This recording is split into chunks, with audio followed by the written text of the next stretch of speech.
Hello students, मैं Prince Kumar आप सभी को स्वागत करता हूं रीजनिंग का फिर से एक न्यू क्लास में। जितने भी हमारे प्रिय विद्यार्थी कॉम्पिटिटिव एग्जाम की तैयारी कर रहे हो तो उनके लिए क्लास देखना मोस्ट इम्पोर्टेंट अति आवश्यक है, क्योंकि इस क्लास में जितना भी प्रश्न लिया गया है सभी प्रश्न सेलेक्टेड है, इम्पोर्टेंट है, एग्जाम बेस्ड कंटेंट तैयार किया गया है और लेटेस्ट प्रश्न यानी मैं बता दूँ कि अभी वर्तमान समय में जिस प्रकार से आप सभी का एग्जाम में आपका एग्जामिनर जिस प्रकार से रीजनिंग का प्रश्न सेट करके पेपर तैयार करता है या फिर आने वाली एग्जाम हो आप सभी को और आप उस एग्जाम की तैयारी कर रहे हो तो उस एग्जाम के अनुसार इस क्लास में प्रश्न सेलेक्टेड किया गया है कि आपका एग्जामिनर किस प्रकार से प्रश्न उठा रहा है और किस चैप्टर से प्रश्न उठा रहा है।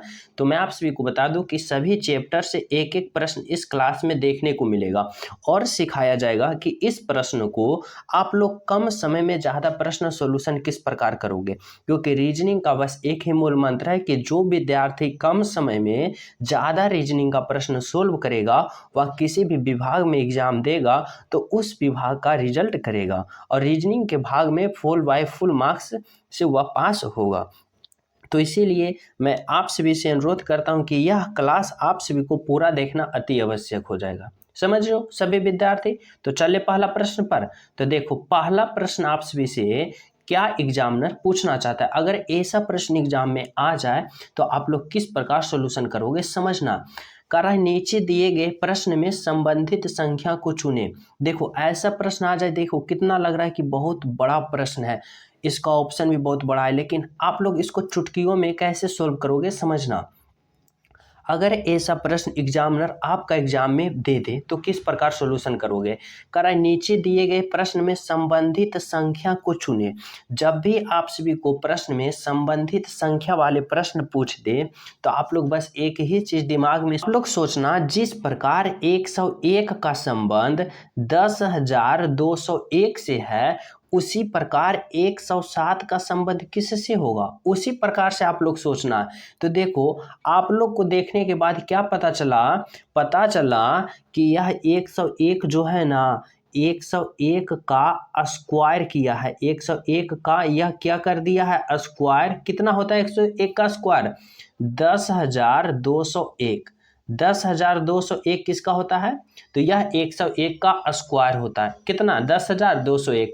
यानी कि हमें समझ में आया कि जिस प्रकार इसका स्क्वायर करके यहाँ इतना मान लाया उसी प्रकार हम 107 का स्क्वायर करेंगे और यहाँ पे राइट आंसर लाएंगे और इस ऑप्शन से हम राइट ऑप्शन का चयन करेंगे। तो देखो अगर हम 107 का वर्ग करते हैं यानी स्क्वायर करते हैं तो आप सभी विद्यार्थी को पता होना चाहिए कि 107 का वर्ग होता है 11,449। कितना होता है 11,449, जो कि कौन सा ऑप्शन में है तो 11,449 देखो ऑप्शन नंबर बी में है, जो कि हमारा बिल्कुल राइट आंसर होगा। यानी हमें समझ में आया कि 101 का संबंध जिस प्रकार 10,201 से है उसी प्रकार 107 का संबंध किससे है तो 11,449 से है, जो कि हमारा बिल्कुल राइट आंसर होगा ऑप्शन नंबर बी। यहां तक सभी विद्यार्थी समझ गए हो। तो चले अगला प्रश्न पर। तो देखो 2 नंबर का प्रश्न अगर आप सभी से एग्जामिनर ऐसा प्रश्न पूछ दे तो किस प्रकार से सोल्व करना समझो। 2 नंबर का प्रश्न है नीचे दिए गए प्रश्न में संबंधित संख्या को चुने। संबंधित शब्द को चुने। अगला प्रश्न था संबंधित संख्या, तो उस प्रकार से चुने, लेकिन संबंधित शब्द पूछ दे तो कैसे सोल्व करना है समझो। देखो संबंधित शब्द में भी उसी प्रकार से चयन करना है जिस प्रकार से सोचना है कि बर्फ का संबंध ठंडा से जिस प्रकार संबंध है यानी संबंध बना रहा है उसी प्रकार भाप का संबंध किससे होगा। तो देखो बर्फ की बात करें और ठंडा की बात करें तो बर्फ और ठंडा का रिलेशन यह है कि बर्फ जो होता है हमेशा ठंडा होता है, यानी बर्फ और ठंडा का संबंध इस प्रकार से है कि बर्फ क्या होता है हमेशा ठंडा होता है। इसी प्रकार भाप का संबंध जो होगा वह भाप कैसा होता है तो भाप हमेशा गर्म होता है। यानी यहाँ पर हमें समझ में आया कि जिस प्रकार बर्फ का संबंध ठंडा से है भाप का संबंध उसी प्रकार किससे होगा तो गर्म से होगा और ऑप्शन नंबर बी जो होगा हमारा राइट आंसर होगा। यहाँ तक सभी विद्यार्थी समझ गए हो। तो अगला प्रश्न पर चलें। तो देखो 3 नंबर का प्रश्न किस प्रकार से आप सभी का एग्जामिनर पूछना चाह रहा है। देखो 3 नंबर का प्रश्न है कि नीचे दिए गए प्रश्न में लुप्त संख्या ज्ञात करें। लुप्त संख्या वाले अगर प्रश्न आ जाए तो किस प्रकार से सोल्व करोगे समझना। देखो यहाँ पे व्हाट है, यहाँ पे मिसिंग नंबर है, इसी को हम कहते हैं लुप्त संख्या। यहाँ जो व्हाट है ना, मिसिंग नंबर, इसी को आप सभी को चयन करना होगा इस चारों ऑप्शन के अनुसार। तो कैसे सोचना है ऐसे वाले प्रश्न में, तो देखो यह प्रश्न 2 प्रकार से सोल्व होगा। या तो आप इस प्रकार से चलो, यानी कि 2 और 4 को कैलकुलेशन करके 1 लाभो, इसी प्रकार से इसको लाभो। या तो फिर आप लोग इस प्रकार से चलो, 2, 5, 7 को आपस में कैलकुलेशन करो और ये लाभो। समझ रहे हो। तो देखो आप लोग जब भी चलना तो छोटे छोटे संख्या को कैलकुलेशन करके बड़ा संख्या लाने की कोशिश करना। जैसे कि अगर आप लोग इस प्रकार से चलते हो तो देखो 2, 5, 7 छोटा छोटा संख्या है, 4, 3, 2 छोटा छोटा संख्या है, और क्या कैलकुलेशन करके लाया बड़ा बड़ा संख्या। तो यानी कि इस प्रश्न में हम किस प्रकार चलेंगे, तो इस प्रकार से चलेंगे और राइट आंसर का चयन करेंगे। तो समझो हमें सोचना है और समझना है कि 2, 5, 7 को आपस में हम किस प्रकार कैलकुलेशन करें कि हमें 39 प्राप्त हो। कितना प्राप्त हो, 39 प्राप्त हो। तो समझना, देखो अगर हम किस प्रकार से सोचे, तो देखो अगर हम यह जो बीच वाला है ना, इसका अगर हम स्क्वायर करते हैं तो 5 का स्क्वायर हमें 25 आता है। कितना आता है, 5 का स्क्वायर हमें कितना आ रहा है, 25 आ रहा है। और फिर ये जो 7 और 2 है, इस 7 और 2 को आपस में गुना करते हैं तो 7 दूना 14, और इस 25 और 14 को आपस में जोड़ देते हैं। देखो क्या किए समझना, बीच वाले को हम स्क्वायर कर दिए, यानी 5 का स्क्वायर कर दिए, और ऊपर और नीचे वालों को आपस में गुना करके और बीच के जो स्क्वायर किए थे ये दोनों को जोड़ दिए। अब देखो 25 और 14 को जोड़ते हैं तो 25, 14 को जोड़ते हैं तो कितना आता है, 5, 4, 9 और 2, 1, 3, यानी 39। देखो 39 यहाँ आ गया, तो जी सर आ गया। इसी प्रकार से जो मेथड हम इसमें अप्लाई किए वही मेथड हम इसमें अप्लाई करेंगे, और 17 आ गया, तभी आप लोग इसमें अप्लाई करके यहाँ पे व्हाट वाले चिन्ह के जगह राइट आंसर का चयन करना। अगर इसमें अप्लाई ना हुआ दूसरा में तो इसमें भी अप्लाई नहीं करना, अगर करोगे तो एरर हो जाएगा। तो अब चलो किस में हम अप्लाई करके चेक करते हैं। अब हम इसमें चेक करते हैं कि 17 आता है कि नहीं। तो देखो बीच वाले को क्या करेंगे, सबसे पहले स्क्वायर करेंगे। तो देखो 3 का स्क्वायर करते हैं तो 3 3 या 9 आता है। अब फिर ऊपर 4 और फिर 2 को, 4 और 2 को हम आपस में गुना करेंगे, क्योंकि यहाँ देखो गुना किए थे तो 4 दूना 8, और फिर इसको जोड़ देंगे। 9 और 8 को जोड़ेंगे तो कितना आएगा, 17। 9, 8, 17, जो कि देखो यहाँ पे 17 है, यानी कि है। तो यानी कि हमें पता चला कि जो मेथड हम इसमें अप्लाई करके 39 लाएं वही मेथड इसमें अप्लाई करके 17 आ रहा है, तो वही मेथड हम इसमें अप्लाई करके व्हाट वाले जगह को राइट आंसर का चयन करें। समझ रहे हो। तो चलो राइट आंसर का पता करते हैं। तो देखो बीच वाले को क्या करेंगे, स्क्वायर करेंगे। तो 5 का स्क्वायर हमें कितना प्राप्त होता है, 25। अगर 5 का स्क्वायर किए तो हमें 25 प्राप्त हुआ। फिर ऊपर वाले और नीचे वाले को क्या करेंगे, गुना करेंगे। तो यानी 6 गुने 1 करेंगे तो 6 एकम 6, और इस 6 को इसमें जोड़ देंगे तो 25 और 6 को जब आपस में जोड़ेंगे तो 25 6 31 होता है, हमें आता है, जो कि यहाँ व्हाट है। तो इसके जगह क्या भराएगा, तो इसके जगह 31 भराएगा, जो कि हमारा राइट आंसर होगा 31, जो कि क्या होगा, बिल्कुल सत्य होगा। ऑप्शन नंबर बी क्या होगा, 31। यहाँ तक सभी विद्यार्थी समझ गए हो। सिंपल था, क्या था, बीच वाले को स्क्वायर किए और ऊपर नीचे को गुना करके दोनों को जोड़ दिए, हमारे राइट आंसर आ गया। यहाँ तक सभी विद्यार्थी समझ गए हो। तो देखो लाइक वाले जो बटन है ना, सभी विद्यार्थी लाइक वाले बटन दबा दो कि जी सर हम समझ गए, सभी विद्यार्थी। और जो न्यू हो चैनल सब्सक्राइब कर लें। समझ रहे हो। तो चले अगला प्रश्न पर। तो देखो अगला प्रश्न क्या है, 4 नंबर का प्रश्न आप सभी से आपका एग्जामिनर क्या पूछना चाहता है। अगर ऐसा प्रश्न पूछ दे तो कैसे सॉल्यूशन करोगे समझना। नीचे दिए गए श्रृंखला को पूरा करें। देखो ऐसे वाले श्रृंखला वाले प्रश्न आ जाए तो किस प्रकार से सॉल्यूशन करना समझना। सबसे पहले तो आप लोग सोचना कि यह श्रृंखला जो आखिर है यह किस प्रकार का श्रृंखला, यानी कि हमारे कहने का मतलब है यह श्रृंखला किस प्रकार से बढ़ रहा है, यानी यह फिर बढ़ रहा है धीरे धीरे, या फिर घट रहा है धीरे धीरे, या बढ़ घट रहा है बढ़ घट रहा है बढ़ घट रहा है। तो हमें देखने के बाद पता चला कि बढ़ घट नहीं रहा है, घट भी नहीं रहा है, या जहाँ तक धीरे धीरे बढ़ ही रहा है। तो ऐसे सीरीज आ जाए तो किस प्रकार से सोल्यूशन करोगे समझना। देखो सबसे पहले सोचना कि 2 से 5 गया, फिर 5 से 12 गया, फिर 12 से 27 गया, तो किस प्रकार गया। तो देखो अगर हम इस 2 में 2 का गुना करते हैं तो 2 दूना 4 और 1 को जोड़ते हैं तो 4 1 5, देखो ये वाला आ गया, तो जी सर आ गया। तो इसी प्रकार इसमें भी हम 2 को गुना करते हैं तो 5 गुना 2 10 आ गया। अब हमें 12 लाना है तो इसमें हम 2 जोड़ेंगे तो 5 दूना 10 और 10 दो 12, देखो यह आ गया तो आ गया। इसी प्रकार हम इसमें भी 2 गुना करेंगे तो 12 दूना 24 और 27 लाना है तो इसमें हम क्या जोड़ेंगे 3 जोड़ेंगे तो 12 दूनी 24 और 3 27, देखो ये आ गया।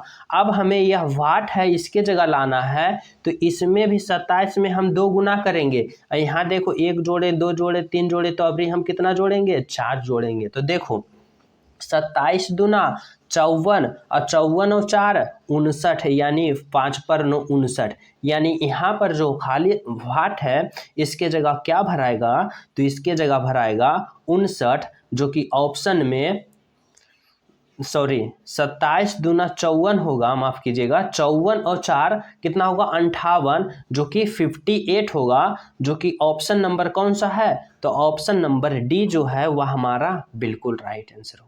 कौन सा ऑप्शन नंबर डी, जो कि हमारा कितना आया 58 आया। यहाँ तक सभी विद्यार्थी समझ गए हो क्या किया इस प्रश्न में। पहले 2 गुना किया, फिर 1 जोड़ा, फिर 2 गुना किया 2 जोड़ा, फिर 2 गुना किया 3 जोड़ा, फिर 2 गुना किया 4 जोड़ा, और हमारा राइट आंसर जो 58 आ गया, जो कि राइट आंसर होगा ऑप्शन नंबर डी। समझ रहे हो। तो चलो अगला प्रश्न देखो। अगला प्रश्न क्या है, अगला प्रश्न देखो 10 नंबर का प्रश्न है कि नीचे दिए गए अक्षर श्रृंखला को पूरा करें। देखो अक्षर श्रृंखला यानी टी है, आर है, पी एन एल, यहाँ जो वाट है इसके जगह कौन सा ऑप्शन होगा जो आप सभी को बताना है अक्षर श्रृंखला वाले। तो अगर अक्षर श्रृंखला वाले प्रश्न आ जाए तो आप लोग किस प्रकार सॉल्यूशन करोगे समझना। सबसे पहले आप सभी अल्फाबेट पोजीशन का अप्लाई करना। जैसे कि आप लोग सोचो, जैसे कि देखो एच का टी का अल्फाबेट पोजीशन की बात करें तो टी का 20 होता है यानी 20 होता है, आर का 18 होता है, पी का 16 होता है, एन का 14 होता है, एल का 12 होता है। समझना सभी विद्यार्थी। अब देखो कि टी से आर गया, यानी देखो क्या हुआ आर से टी से आर गया यानी कि 20 से 18 गया -2 हुआ। फिर देखो 18 से 16 गया यानी -2 हुआ, यानी 16 से 14 गया -2 और 14 से 12 गया -2। यानी हमें पता चला कि देखो टी से आर गया -2, आर से पी गया -2, पी से एन गया -2 और टी एन से एल गया -2, यानी सभी में -2 हो रहा है। तो इसको लाने के लिए हम फिर -2 करेंगे और इसको भी -2 करेंगे। तो चलो देखते हैं। अगर हम एल का अल्फाबेट पोजीशन की बात करें तो जो अभी बताएं कि एल का अल्फाबेट पोजीशन 12 होता है, जो कि क्या होगा एल का अल्फाबेट पोजीशन 12 होगा। और जब 12 में हम 2 को माइनस करेंगे तो हमें कितना प्राप्त होगा, हमें 10 प्राप्त होगा। और 10 किसका होता है अल्फाबेट पोजीशन, तो 10 होता है जे का, यानी कि यहाँ पर जो होगा यहाँ पर क्या होगा जे भराएगा। आगे देखो इसमें भी हम 2 को क्या करेंगे माइनस करेंगे। तो देखो जे में जब 2 को माइनस करेंगे तो जे का अल्फाबेट पोजीशन देखो 10 होता है, और जब हम 10 में 2 को माइनस करेंगे तो 8 होगा, और 8 जो अल्फाबेट पोजीशन होता है वह एच का होता है, जो कि एच होगा। यानी हमारा जो राइट आंसर होगा वह एच जे और एच होगा। और जे और एच कौन सा ऑप्शन में है, तो देखो जे और एच ऑप्शन नंबर बी में है, जो कि सभी विद्यार्थी किस ऑप्शन को चयन करोगे, तो ऑप्शन नंबर बी को चयन करोगे, ऑप्शन नंबर बी को सेलेक्ट करोगे, जो कि हमारा बिल्कुल राइट आंसर है क्या जे और एच।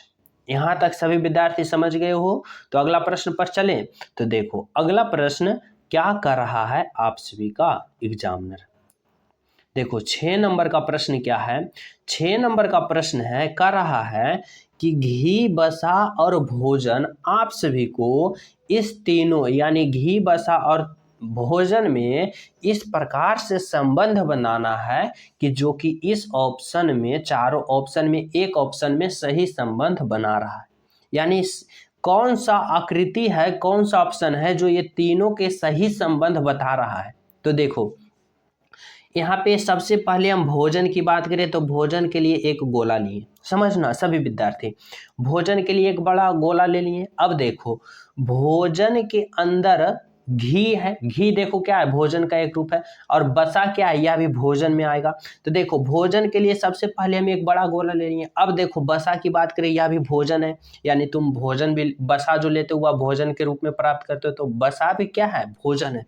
तो बसा भी आ जाएगा किसके अंदर, भोजन के अंदर, समझ रहे हो। अब समझना, अब घी की बात करें तो जो घी तुम खाते हो, देसी घी या कोई भी घी हो, तो वह पूर्ण रूप से क्या होता है, बसा ही होता है, यानी घी जो होगा वह बसा के अंदर आ जाएगा, समझना। भोजन के लिए सबसे बड़ा गोला, भोजन के अंदर बसा आ गया और बसा के अंदर घी आ गया, यानी हमारा जो राइट आंसर होगा ऑप्शन नंबर ए जो होगा बिल्कुल राइट आंसर होगा, बिल्कुल सत्य होगा। Option number A is the right answer. समझ रहे हो सभी विद्यार्थी। तो चले अगला प्रश्न पर। तो देखो अगला प्रश्न क्या है, 7 नंबर का प्रश्न, समझना सभी विद्यार्थी। देखो अगर ऐसा प्रश्न एग्जाम में आ जाए तो किस प्रकार सोल्व करना, सोचना। करा नीचे दिए गए प्रश्न आकृति में विषम आकृति को पहचान करें। विषम आकृति को पहचान करें, यह जो 4 ऑप्शन है ना, यह 4 ऑप्शन प्रश्न आकृति है। और देखो इस 4 ऑप्शन में 3 ऑप्शन एक समान होगा और एक ऑप्शन जो अलग होगा वही विषम आकृति होगा, और वही आकृति को हमें चुनने के लिए एग्जामिनर कर रहा है, और वही विषम आकृति का चयन करना है। जब 4 ऑप्शन दे दिया जाएगा और इसमें कहेगा विषम आकृति का चयन करें, तो 3 ऑप्शन एक समान होगा, एक अलग होगा, वही अलग ऑप्शन को आप लोग राइट आंसर का चयन करना है, समझ लो। तो देखो इस प्रश्न में क्या किया है, सभी को देखना, सभी विद्यार्थी देखो, सभी का कॉपी किया है, यानी कॉपी का यानी हूबहू आकृति किया। जैसे देखो यह वर्ग है, वर्ग यहाँ भी है और यहाँ भी वर्ग है, लेकिन किया है कि वर्ग और वर्ग, दो वर्ग को एक साथ पूर्ण रूप से नहीं जोड़ा है। देखो इतना रूप जोड़ा है। यहाँ देखो 2 वृत्त है, लेकिन 2 वृत्त को पूर्ण रूप से नहीं जोड़ा, यानी आधा इस पे चढ़ा दिया, आधा इस पे चढ़ा दिया। यहाँ देखो 2 त्रिभुज है, लेकिन 2 त्रिभुज आधा इस पे चढ़ा दिया, यानी एक वर्ग इस पे चढ़ा दिया, त्रिभुज भी चढ़ा दिया और वर्ग थी वृत्त भी चढ़ा दिया। लेकिन आयत देखो क्या है, या यहाँ भी 2 आयत है, लेकिन एक आयत जो है यह पूर्ण रूप से इसके अंदर कर दिया है, लेकिन ये दोनों देखो थोड़ा थोड़ा एक दूसरे पे चढ़ाया, लेकिन आयत पूर्ण रूप से अंदर डाल दिया है। यानी यहाँ पे जो ऑप्शन नंबर डी जो होगा, यह आयत वाला फिगर, यह क्या है, तीनों से अलग है, जो कि बिल्कुल क्या है, विषम आकृति है, यानी ऑप्शन नंबर डी होगा। क्या होगा, ऑप्शन नंबर डी। यहां तक सभी विद्यार्थी समझ गए हो। तो अगला प्रश्न पर चलें। तो देखो अगला प्रश्न देखना क्या है, 8 नंबर का प्रश्न।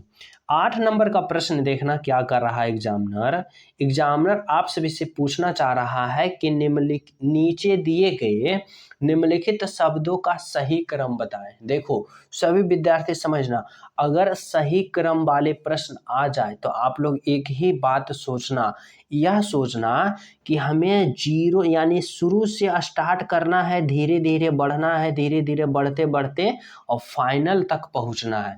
यानी इस प्रकार वाले सही क्रम वाले पूछे तो एकदम नीचे से स्टार्ट करना है और फाइनल तक पहुंचना है। यानी इसी प्रकार से इस प्रश्न को लिख के हमें राइट आंसर का चयन करना है। तो देखो सोचना, सबसे पहले यहाँ पे प्रश्न है कि बड़ियात, छोटियात, अमाशय, ग्रासिका, मुख या फिर अंत में क्या, मलाशय। तो देखो सबसे पहले सोचना कि सबसे पहले प्रक्रिया किसमें होता है।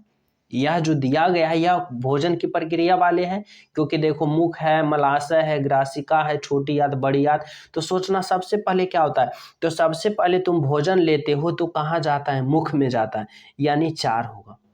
मुख में जाने के बाद क्या होता है, मुख में जाने के बाद कहाँ जाता है, ग्रासिका में जाता है, जिसे हम कहते हैं ग्रास नली, यानी 6 में। ग्रास नली जब हो जाता है तो ग्रास नली के बाद कहाँ जाता है, अमाशय में, जिसे हम पेट कहते हैं, 5। पेट अमाशय में जाने के बाद कहाँ जाता है? अमाशय में जाने के बाद उसके बाद जाता है कहाँ? छोटी आंत में यानी 3 में। और जब छोटी आंत में चल जाता है उसके बाद जाता है बड़ी आंत में 1 में। और जब बड़ी आंत में चल जाता है उसके बाद मलाशय द्वारा कहाँ निकल जाता है? बाहर, यानी यहाँ यानी कि 2। यहाँ क्या होगा? 2। तो इस प्रकार से होगा, सबसे पहले मुख में जाएगा, फिर ग्रासिका में जाएगा, फिर अमाशय में जाएगा, फिर छोटी आंत, फिर बड़ी आंत और फिर मलाशय द्वारा बाहर। यानी कौन सा ऑप्शन में आप सभी को देखने को मिल रहा है? 4 6 5 3 1 2। 4 6 5 3 1 2 देखो ऑप्शन नंबर डी में देखने को मिल रहा है, जो कि हमारा बिल्कुल राइट आंसर होगा, बिल्कुल सत्य होगा। क्या होगा? बिल्कुल सही होगा। सभी विद्यार्थी समझ गए यहाँ तक? तो अगला प्रश्न को चलें। तो देखो अगला प्रश्न को चलो।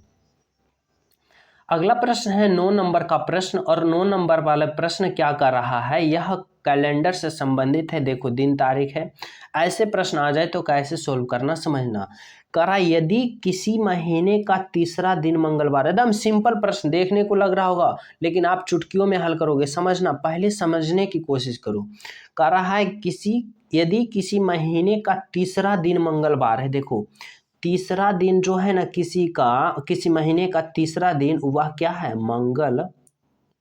मंगलवार है। समझना, मंगलवार है। तो उस महीने का मतलब वही महीने का 25वां दिन जो होगा वह कौन सा दिन होगा? समझना, बिल्कुल सिंपल है। तो देखो अगर किसी महीने का तीसरा दिन की बात करें तो वह मंगलवार है, तो 25वां दिन क्या होगा? तो देखो 25वां दिन हमें पूछ रहा है और तीसरा दिन मंगलवार, यानी 3 दिन। तो इस 25 दिन 1 से 25 तारीख के बात करें तो 1 से 25 तारीख तक ले में 3 दिन, तीसरा दिन हमें बता दिया है कि मंगलवार होगा, यानी 3 दिन जो हुआ है, तीसरा दिन मंगलवार है, यानी 25 में हम 3 घटाएंगे तो हमें 22 प्राप्त हो जाएगा। और इस 22 में फिर हम 7 से भाग देंगे, यानी एक सप्ताह में 7 दिन होता है, तो इस 7 से हम भाग देंगे तो 7 तिया 21। अब घटाएंगे तो 1, रेंडम कितना बचा? 1 दिन। यानी 1 दिन जो बचा ना, यह 1 दिन किस में जुटेगा? इस मंगलवार में हम 1 दिन जोड़ेंगे तो मंगलवार में हम जब 1 दिन जोड़ेंगे तो मंगलवार के क्या बाद आता है? तो बुधवार आता है। यानी जो 25वां दिन होगा वह बुधवार होगा, और ऑप्शन नंबर हमारा सी जो होगा बिल्कुल राइट आंसर होगा। किसी विद्यार्थी को यह प्रश्न समझने में कोई तकलीफ हुआ है? नहीं हुआ है तो चले अगला प्रश्न पर। तो जो विद्यार्थी अभी तक लाइक वाले बटन नहीं दबाए हो वह लाइक वाले बटन दबा दो। तो यहाँ तक सभी विद्यार्थी समझ गए हो? तो चले अगला प्रश्न पर। तो देखो अगला प्रश्न 10 नंबर का आपसे विषय एग्जामिनर क्या पूछना चाह रहा है। देखो कथन और निष्कर्ष वाले ऐसा प्रश्न एग्जाम में पूछ दे एग्जामिनर, तो सबसे पहले आप लोग डायग्राम से इस प्रश्न को सॉल्यूशन करना समझना। बिल्कुल सिंपल प्रश्न पूछेगा। कह रहा है कि कुछ मेज कुर्सियां हैं। समझना, कह रहा है कुछ मेज, या जो मेज है ना, या कुछ ही जो मेज है वह क्या है? कुर्सी है, या कुछ ही मेज कुर्सी है। आगे क्या कर रहा है? सभी कुर्सी कप है, या जो देखो यह जो सभी, एक मिनट इधर चलिए, या जो सभी क्या है? सभी कुर्सी जो है ना, या सभी कुर्सी क्या है? सभी कुर्सी कप है, यानी कप है। समझना, अब देखो क्या कर रहा है यहाँ पे प्रश्न जो सुनना। निष्कर्ष कर रहा है सभी मेज कप है। मेज देखो सभी मेज कहाँ? यहाँ मेज है, अब कप देखो यहाँ है। कर रहा है सभी मेज कप है, यानी सभी मेज कप के अंदर है। नहीं भाई, कुछ ही भाग देखो कप है, यानी कि क्या होगा कि सभी मेज कप है, यानी बिल्कुल निष्कर्ष गलत होगा। निष्कर्ष क्या होगा? बिल्कुल गलत। अब निष्कर्ष 2 पर आते हैं। कर रहा है कुछ मेज कप है। कुछ मेज, मेज देखो यहाँ है और कप यहाँ है, तो यहाँ देखो कुछ भाग, यानी यहाँ जो यह कुछ भाग मेज का वह कप में है, तो यानी है, यानी निष्कर्ष 2 जो है हमारा सही है। यानी जो हमारा राइट आंसर होगा वह होगा केवल निष्कर्ष 2 जो है बिल्कुल सत्य है, बिल्कुल सही है, ऑप्शन नंबर बी। यहाँ तक सभी विद्यार्थी समझ गए हो? तो अगला प्रश्न पर चलें। तो देखो 11 नंबर का प्रश्न आपका एग्जामिनर आप सभी से क्या पूछना चाह रहा है। यह प्रश्न डायरेक्शन वाले, दिशा वाले। अगर दिशा वाले प्रश्न आप सभी का एग्जामिनर पूछते तो कैसे सोल्यूशन करना समझना। इसमें पहले कुछ पॉइंट याद करना, जैसे कि सभी विद्यार्थी को पता होगा ऊपर वाले को हम उत्तर कहते हैं, नीचे वाले को दक्षिण कहते हैं, इधर वाले को पूर्व कहते हैं और इधर वाले को हम पश्चिम कहते हैं, समझना। अब देखो प्रश्न पे आना है कि प्रश्न आखिर क्या कहना चाह रहा है। देखो सुंदर, सुंदर कोई स्टूडेंट होगा या फिर बॉय हो या गर्ल हो, तो सुंदर ने 5 किलोमीटर उत्तर दिशा की यात्रा की। देखो समझना, अगर यहाँ पे सुंदर है तो उत्तर की दिशा यानी देखो बताएं ऊपर की ओर उत्तर होता है तो इधर गया। 5 किलोमीटर यानी 5 किलोमीटर उत्तर की दिशा यात्रा की। तब वह पूरब की, यहाँ देखो उसके बाद क्या कर रहा है, पूरब में घूमा और 6 किलोमीटर की यात्रा की। फिर उसने पूरब यानी पूरब देखो इधर है तो यार इधर चला, फिर कितना 6 किलोमीटर वह पूरब की यात्रा की। उसके बाद कर रहा है फिर दक्षिण की ओर घूमा और 5 किलोमीटर, फिर दक्षिण यानी नीचे की ओर आया और फिर कितना चला, नीचे की ओर 5 किलोमीटर। समझना आगे कर रहा है कि आगे करा वह प्रस्थान स्थान से कितना दूर है। वह प्रस्थान स्थान, देखो वह प्रस्थान स्थान से कितना दूर है, यानी देखो प्रस्थान कहाँ था, किया था, यहाँ से स्टार्ट किया था और वह पहुँच रखा है कहाँ, यहाँ तक पहुँच रखा है। तो यहाँ से यहाँ तक गया है तो बताना है कि कितना दूर पर है, कितनी दूरी है। जो यहाँ से यहाँ के बीच दूरी बताना है तो देखो यहाँ से यहाँ के बीच कितना किलोमीटर है, 6 किलोमीटर है। यानी यहाँ से यहाँ के बीच जो होगा वह 6 किलोमीटर होगा और हमारा right answer option number D जो होगा बिल्कुल राइट होगा, बिल्कुल सत्य होगा, जो कि ऑप्शन नंबर डी जो कि 6 किलोमीटर दूर पर है। Option number D. समझ गए हो सभी विद्यार्थी। तो देखो 12 नंबर का प्रश्न आप सभी का एग्जामिनर आप सभी से क्या पूछना चाह रहा है, समझना। देखो प्रश्न है, जैसे जैसे यह प्रश्न कहता है वैसे वैसे आप लोग करना और कैलकुलेशन करना। यानी कि ए का अर्थ भाग है, सी का अर्थ घटाव है, डी का अर्थ जोड़ है और बी का अर्थ गुना है। और सभी को जो जो कर रहा है वहां वहां मान रख दो और राइट आंसर का चयन करो। तो देखो समझना, कर रहा है 15A, यहाँ पे 15 लिखते हैं और इधर 15। ए का देखो अर्थ क्या है, ए का अर्थ भाग है, यानी यहाँ पे भाग दो और 3 लिखो। फिर देखो डी का अर्थ जोड़ है, यानी जोड़ दो यहाँ और 24 लिखो। फिर देखो सी का अर्थ घटाव है, यहाँ घटा दो लिखो 12। फिर देखो बी का अर्थ गुना है, यहाँ पे गुना दो और लिखो 2। अब इसका क्या करो आप लोग, कैलकुलेशन करो। तो समझना सबसे पहले ऐसे प्रश्न में क्या करते हो आप लोग, ऐसे प्रश्न में आप लोग पहले भाग की क्रिया, फिर गुना की क्रिया, फिर जोड़ का, फिर घटाव का, यानी बोर्ड मास आप लोग प्रयोग करते हो। तो देखो सबसे पहले हम क्या किसका क्रिया करेंगे, हम भाग का। जैसे 15 में 3 से भाग देंगे तो 5 हमें प्राप्त होगा, 5 प्राप्त हुआ। फिर जोड़, फिर 24 और माइनस। जब भाग की क्रिया कर लिए तो अब क्या करेंगे गुना का, तो 12 गुने 2 करेंगे तो 24। अब देखो 24 आ गया। अब हम यहाँ पे भाग का भी कर लिए, गुना का भी कर लिए, अब जोड़ का करेंगे तो 24 + 5 कितना होगा 29, और 29 में फिर 24 घटाएंगे तो हमें कितना प्राप्त होगा, 29 में जब 24 को घटाएंगे तो हमें 5 प्राप्त होगा, जो कि हमारा बिल्कुल राइट आंसर होगा 5। और कौन सा ऑप्शन में है, तो ऑप्शन नंबर ए में है। यानी वाट के जगह हमें क्या आया, तो 5 आया, जो कि क्या होगा, बिल्कुल सही होगा, बिल्कुल सत्य होगा, ऑप्शन नंबर ए। समझ रहे हो। तो देखो अगला प्रश्न क्या है, 13 नंबर का प्रश्न। 13 नंबर का प्रश्न में कर रहा एग्जामिनर कि नीचे दिए गए प्रश्न में विषम शब्द को पहचान करें। यानी आप सभी को बताना है और सोचना समझना है कि यह जो 4 ऑप्शन है ना, इस 4 ऑप्शन में 3 ऑप्शन एक समान होगा और एक ऑप्शन अलग होगा, और वही अलग ऑप्शन को आप सभी को राइट आंसर का पता करना, राइट आंसर का चयन करना। तो समझना, देखो करा नीचे दिए गए प्रश्न में विषम शब्द को पहचान करें। विषम शब्द को चुनना है तो देखो बहन की बात करें तो यह स्त्रीलिंग होती है। बेटी की बात करें यह भी स्त्रीलिंग होती है, और भतीजा की बात करें तो यह देखो पुल्लिंग है, लेकिन आंटी की बात करें तो यह स्त्रीलिंग होती है। तो इसमें आप सभी को पता चल गया कि जो कि ऑप्शन नंबर सी है भतीजा, यह पुल्लिंग है, लेकिन option A, option B, option D स्त्रीलिंग है। यानी हमें विषम शब्द को पहचान करना था, जो कि ऑप्शन नंबर सी है, यह सबसे अलग है, सबसे विषम। समझ रहे हो? तो देखो अगला प्रश्न पर चले, क्या है देखो अगला प्रश्न क्या है। अगला प्रश्न है 14 नंबर का प्रश्न, और आप सभी का एग्जामिनर पूछना चाह रहा है कि नीचे दिए गए प्रश्न आकृति में दर्पण छवि बताना है। देखो यहाँ प्रश्न आकृति है और यहाँ पे 4 ऑप्शन है, बताना है कौन सा इस 4 ऑप्शन में इस प्रश्न आकृति का दर्पण प्रतिबिंब बना रहा है। तो देखो थोड़ा जूम कर देते हैं, अब बताना सही से क्या होगा। तो देखो दर्पण प्रतिबिंब में कुछ नियम होता है कि दाएं वाले फिगर अगर दर्पण में देखोगे तो बाएं की ओर बनेगा, और बाएं वाले फिगर दाएं की ओर बनेगा। तो देखो यहाँ पे दर्पण लगाया, MN दर्पण यहाँ पे लगाया, और यह फिगर है, तो इसका प्रतिबिंब किस प्रकार से बनेगा। देखो अगर ऊपर की ओर लगाया है तो यह उलट जाएगा, यानी ये वाला चल जाएगा ऊपर की ओर और ये वाला चलाएगा नीचे की ओर, यानी दाएं वाले बाएं और बाएं वाले दाएं। तो देखो हाँ इस प्रकार से समझना। यहाँ पे जो देखो ये वाला है यह किस प्रकार से होगा, यह इस प्रकार से आ जाएगा, क्योंकि यह ऊपर चला जाएगा तो ये वाला इधर आ जाएगा। अब देखो यहाँ से जो छोटा छोटा धीरे धीरे क्या हो रहा है, बढ़ रहा है, उसका आकृति देखो किस प्रकार से होगा। तो उसका आकृति इस प्रकार से होगा।